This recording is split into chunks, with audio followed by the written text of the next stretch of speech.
Bienvenue dans l'espace avec Mlem Space Agency. Vous êtes des chats qui veulent aller dans l'espace. Tout ça est très logique, on est en 2075 et vous êtes en fait des chastronautes. C'est pas moi qui l'ai dit, c'est la boîte de jeu qui est signée, en fait un jeu qui est signé par un auteur très connu dans le monde du jeu de société, puisqu'il s'agit de Reinier Knizia.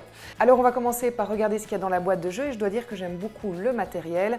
Ensuite on va comprendre les grands concepts, les grands principes de ce jeu de société pour vous donner envie de jouer, évidemment.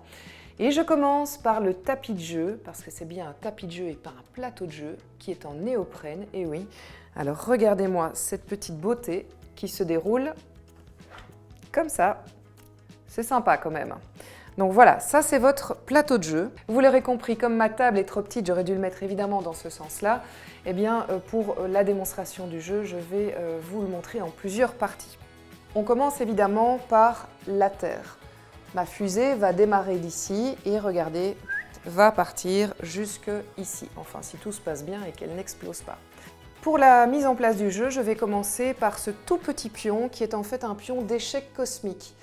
Le but, c'est qu'il n'avance pas, hein. Ce pion, on doit éviter qu'il avance ici parce que s'il avance jusqu'à la fin du tapis avant que ma fusée soit en haut, eh bien, on a perdu parce qu'en fait, voilà, c'est une question un petit peu de course, si vous voulez, dans la course du stop ou encore. Ensuite, on va placer la fusée qui est le pion principal. Je vais la placer tout au début du jeu, voilà. Et je vois ici qu'elle est représentée en grand. Alors regardez, ça c'est ma fusée version grande. Ici, je vois que nous sommes 4 joueurs aujourd'hui à jouer, avec le commandant, qui est le premier chat, et puis les autres chastronautes qui sont en dessous.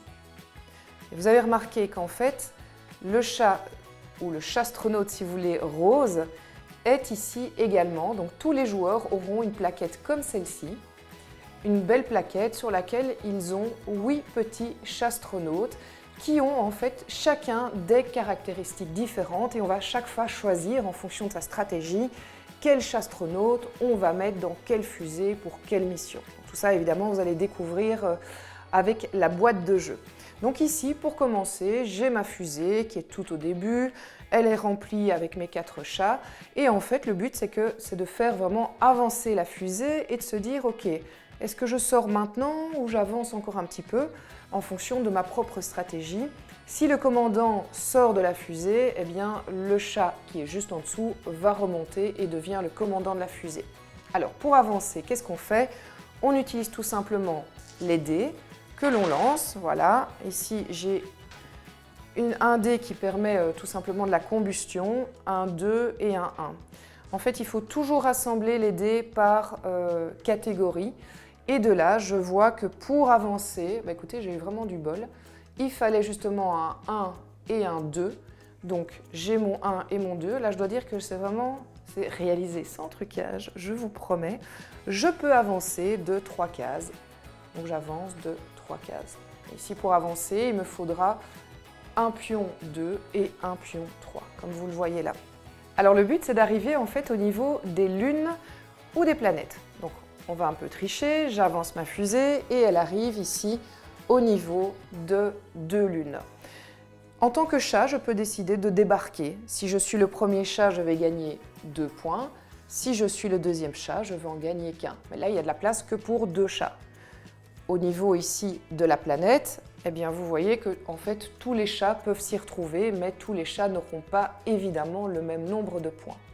Donc vous comprenez vraiment que la mécanique, c'est du stop ou encore parce que cette fusée, si le commandant lance les dés et qu'il n'arrive pas à avoir assez de bons points entre guillemets pour avancer, eh bien la fusée va exploser. Et là, tous les chats, hop, c'est reparti vers la case départ. Donc peut-être qu'il valait mieux sortir juste avant.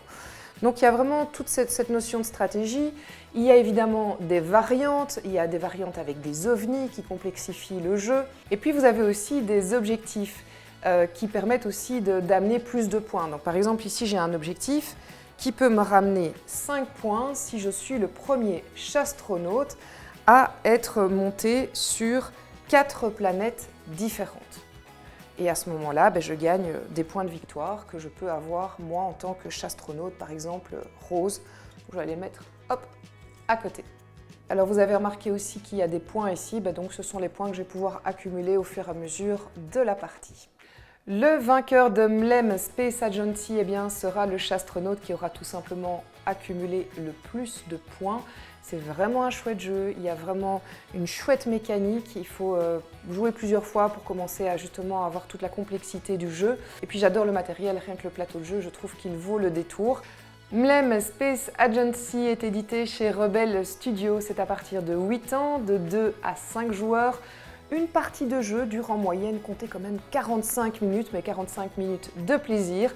Maintenant, cher chastronaute, c'est à toi de jouer, c'est à toi de liker aussi pour encourager la chaîne et de t'abonner pour être tenu au courant de toutes nos nouveautés.